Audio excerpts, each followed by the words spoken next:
Hello friends, welcome to the channel Physics by IITians.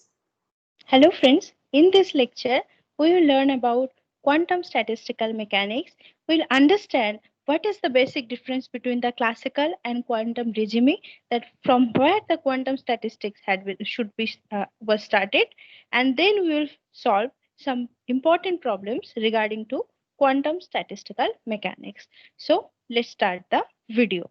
So friends, the boundary between classical and quantum mechanics or quantum regime is the mean thermal wavelength or mean thermal de Broglie wavelength, that is lambda equals to h divided by root over 2 pi m kBt, or it can be written as h cross into 2 pi beta divided by m whole to the power half, where beta is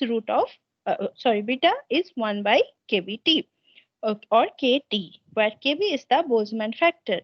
Now, the degeneracy discriminant factor, that is n lambda cube, which is dependent on the size of the system, that is equals to n by V into h divided by 2 pi m kBt whole to the power 3 by 2. So, if n lambda cube is less than 1, that is for the classical consideration or non-degenerate case, lambda can be written as lambda is very less than v by n whole to the power 1 by 3, and lambda is the mean equilibrium separation.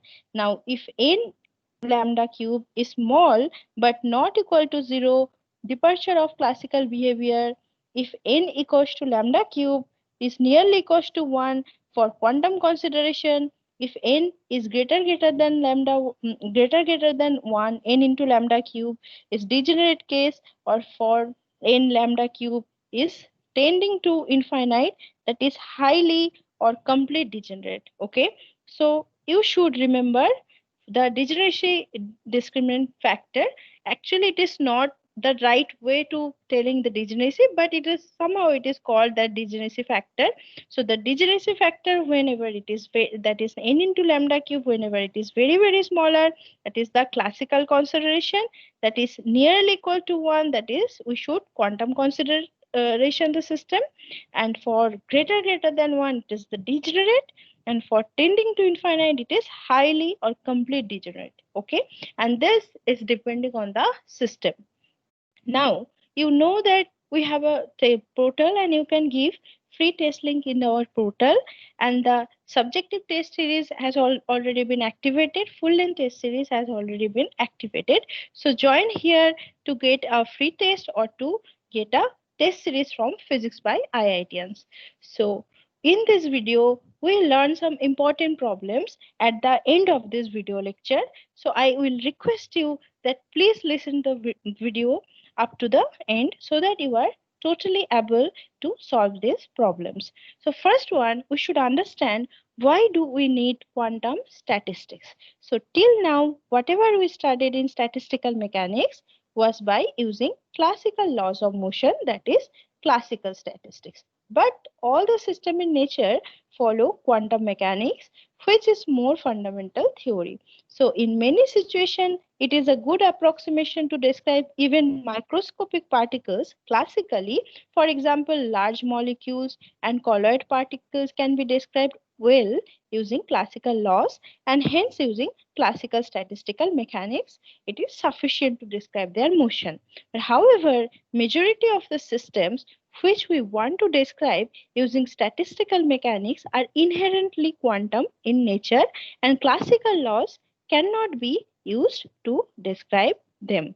Okay, so for example, a gas of free electrons should be described using quantum mechanics, as things like Pauli exclusion principle are important for them. So in the following, we will formulate statistical mechanics for quantum system. So the distribution law, that is the statistics, are basically can be divided into two regimes. One is the classical regime, that is are obeyed by the distinguishable identical particles of any spin, that is Maxwell-Boltzmann statistics or ideal classical ideal gas.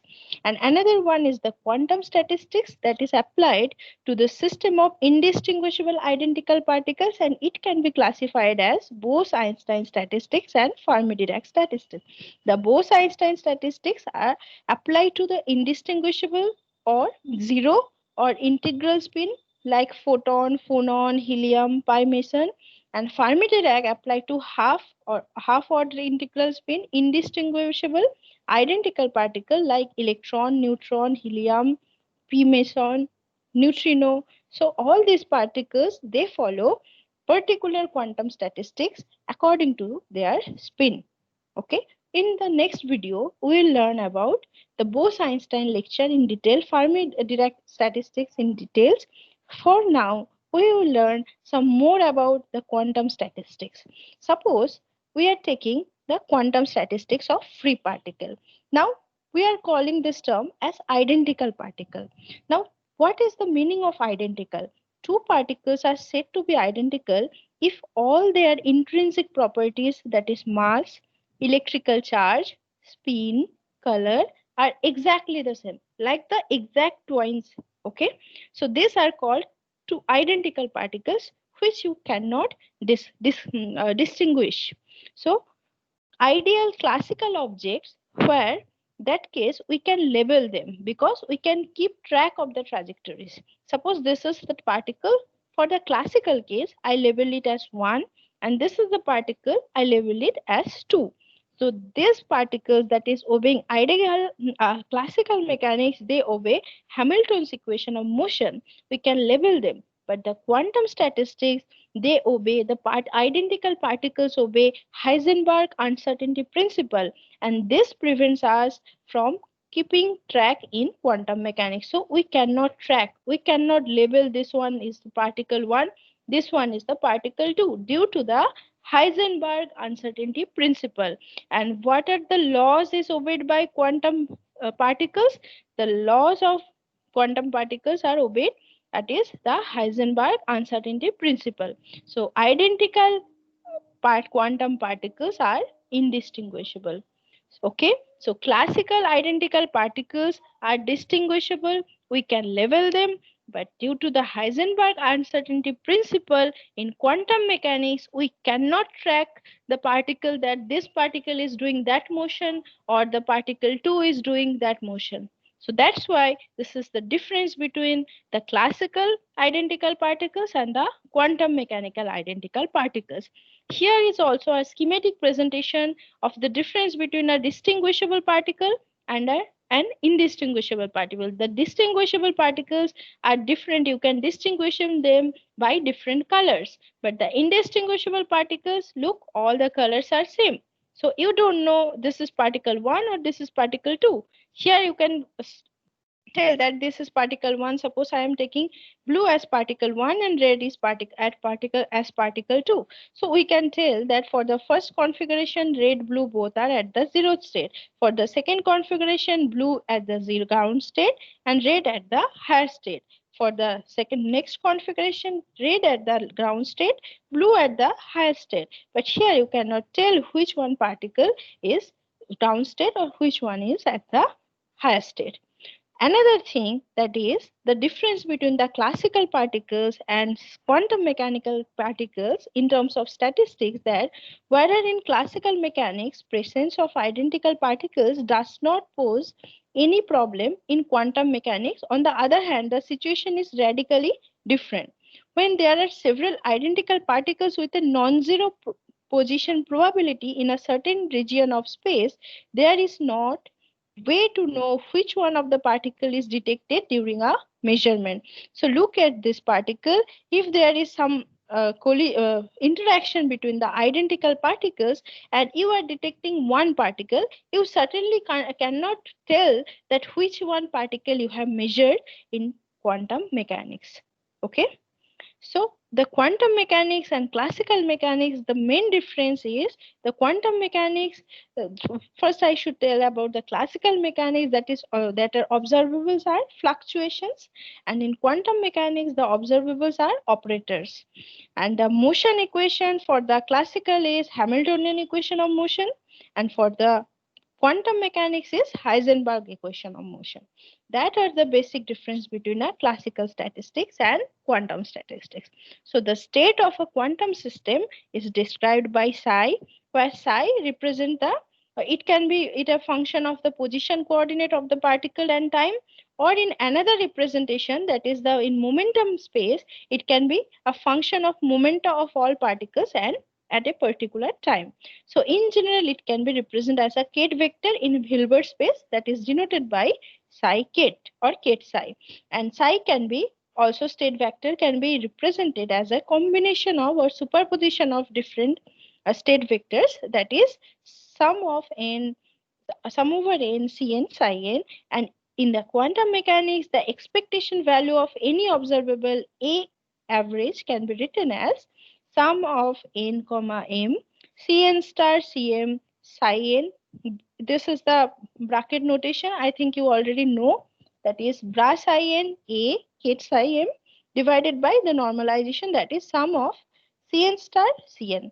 So we have used the orthonormality of psi n. The constant cm cn are generally time dependent. Okay, so the macroscopic systems which we have considered for the quantum statistics is not isolated system. Okay, they are interacting with the environment.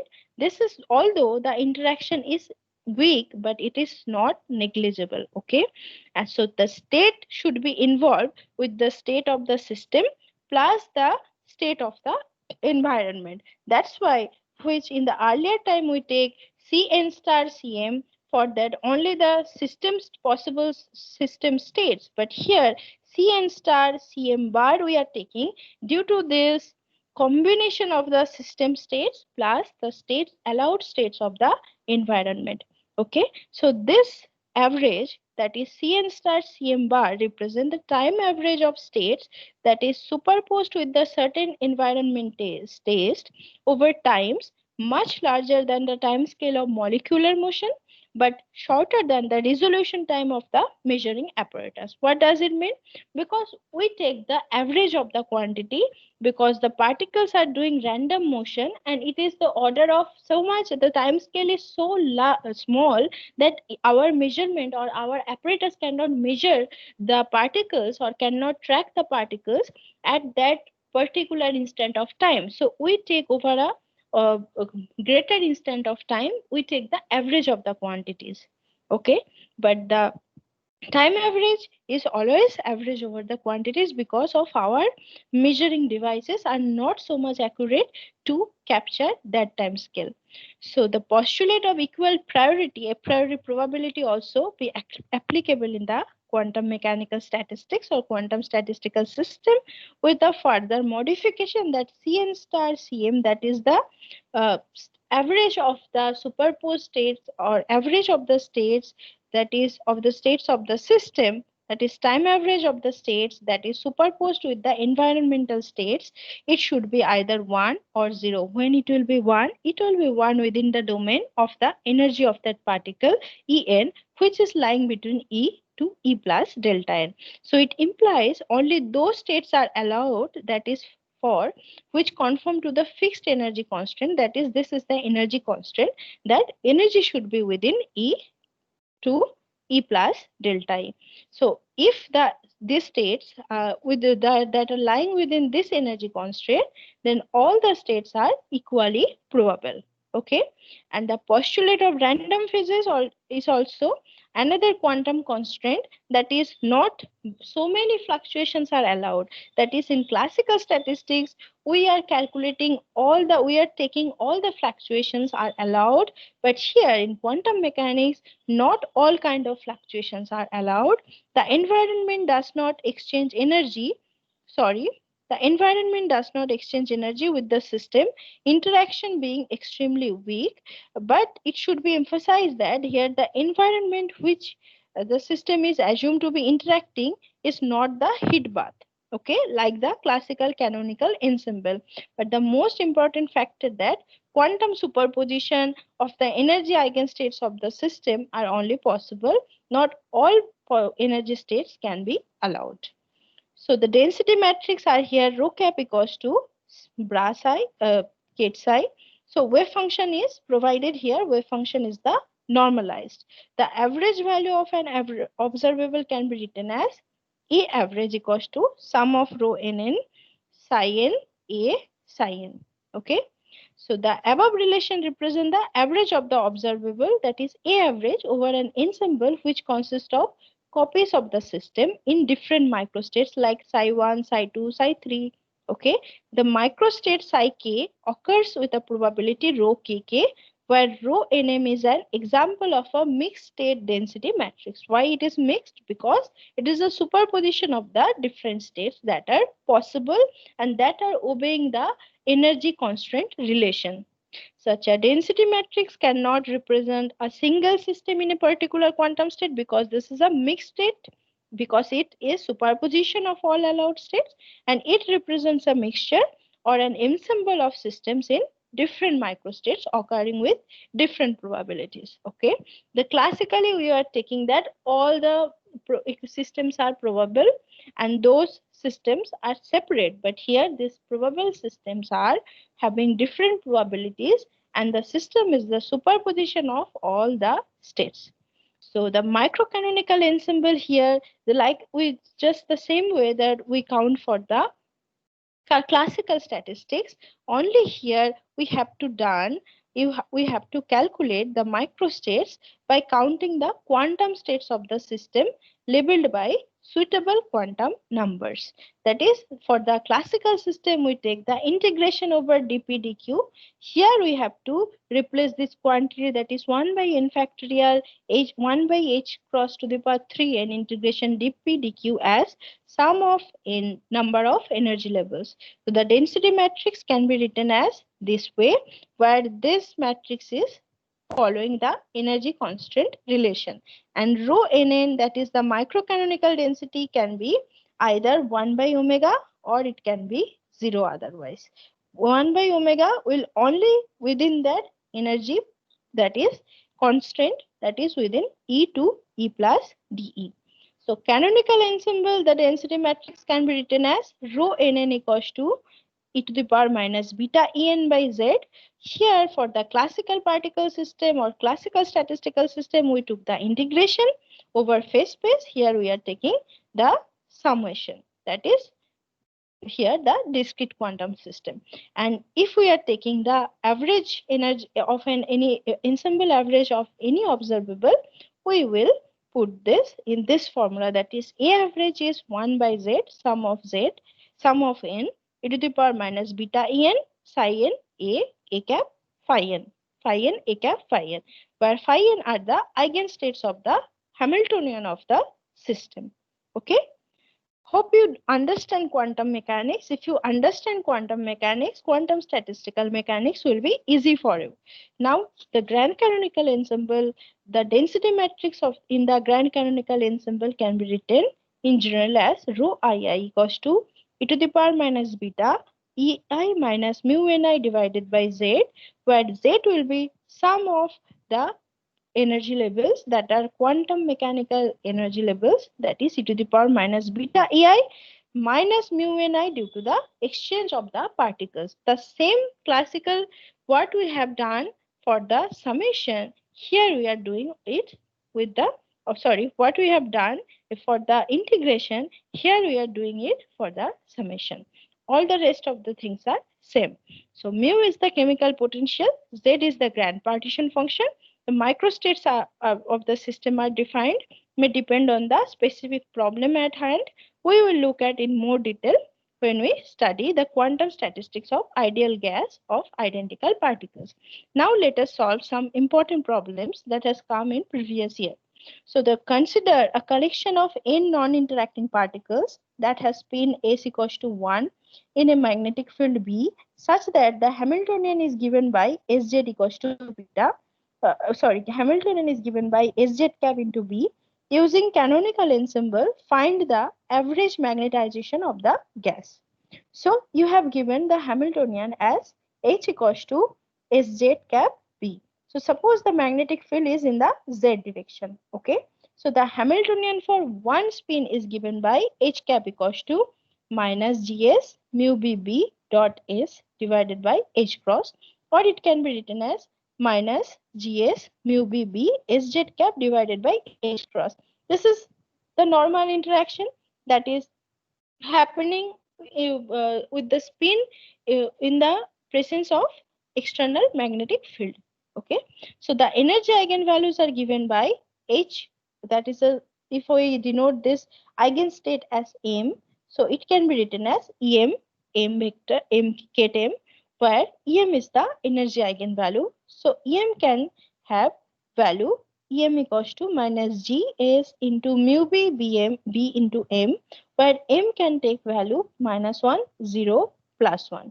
So the energy of n part spins can be written as EM1, EM2 up to EMN, or it can be written as minus GS mu B B into sum of all the M, that is M1, M2 plus M3 plus up to Mn. So M1, M2 can take values from minus 1 to plus 1, that is minus 1, 0, plus 1 each. So summing over the microstates would amount to summing over these values, and the canonical partition function can be written as z equals to sum of all the m values into exponential beta gs mu b b into m1 plus m2 plus m3 up to mn, which is giving you the final calculation. After final calculation, you get the final value z equals to 1 plus 2 cos hyperbolic beta gs mu v b whole to the power n.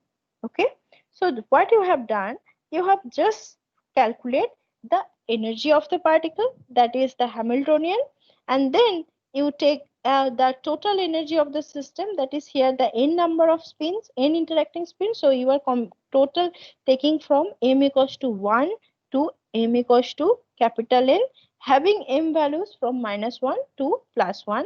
You take all the combinations and you just sum and you get the partition function.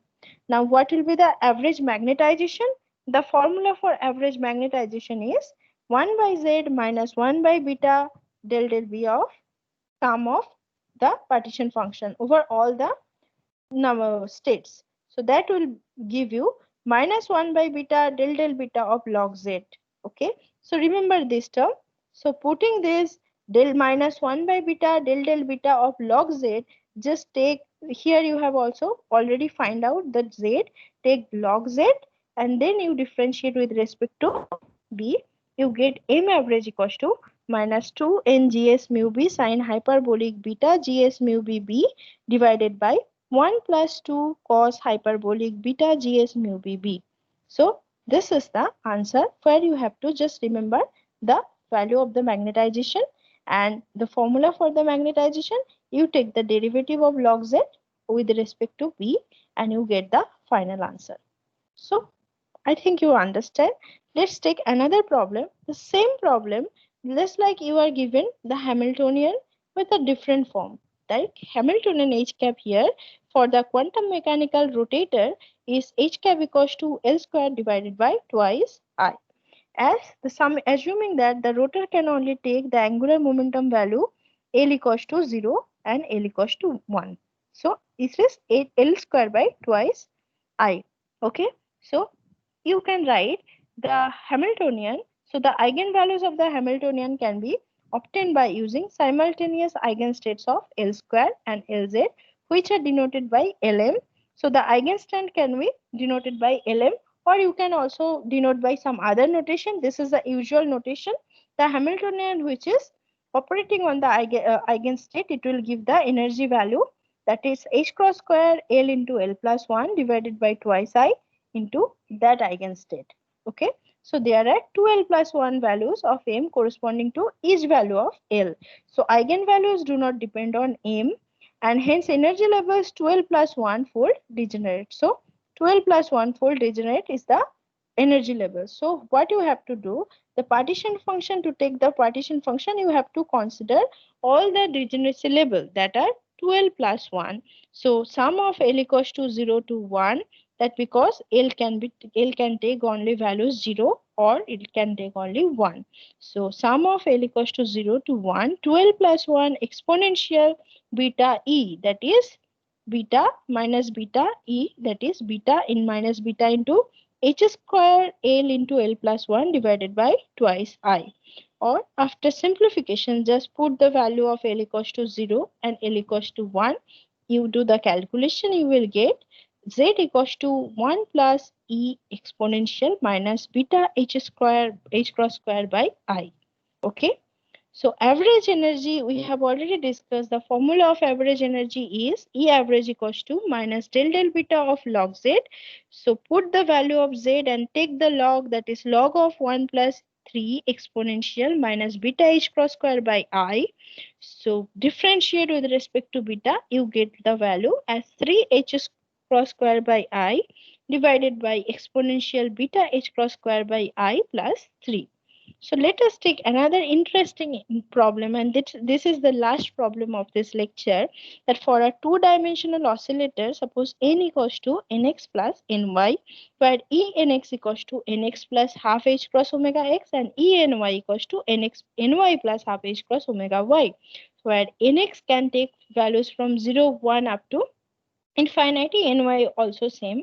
So what is the partition function for the case of for any value of temperature? So for the two-dimensional system, you have to include the nx value and you have to include also the ny value. So the energy will and you have to take the so summation over all the energy levels, that is z equals to sum of nx equals to 0 to infinite, sum of ny equals to 0 to infinite, e to the power minus beta ex minus beta ey. That is ex is nx plus half h cross omega x, ey equals to ny plus half h cross omega y. So do the summation and you get the answer as 1 by 4 sine h cross beta h cross, 1 by 4 sine hyperbolic beta h cross omega divided by,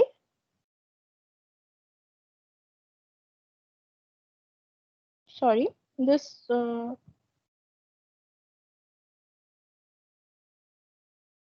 here. Okay. So it is 1 by 4 sine hyperbolic beta h cross omega x divided by 2 sine hyperbolic beta h cross omega y divided by 2. Just do this calculation. It will give you the result. Okay. So please do this calculation by yourself. Now the question is, if this degeneracy is such that omega x equals to omega y, what will be the this is the degenerate case, what will be the partition function? Degeneracy means that omega x omega y both are equal and we can fix it to a value omega. So the relation can be written as, here look, here omega x and omega y you have to put as omega, and we get that z equals to 1 by 4 sine hyperbolic square beta h cross omega by 2. So this is exactly the same as the partition function of two independent similar one-dimensional harmonic oscillator. Okay. For the one-dimensional case, it was 1 by 2 sine hyperbolic beta h cross omega by 2. So you are taking two simple, two independent harmonic, one-dimensional harmonic oscillator. If you take this 2, that is omega x equals to omega y is equals to omega. So thank you friends. Thank you for watching this video. If you find this helpful, please don't forget to like it, share it, subscribe to the channel. Also, you can join this link to evaluate your performance and to boost the knowledge by physics by IITians. Thank you.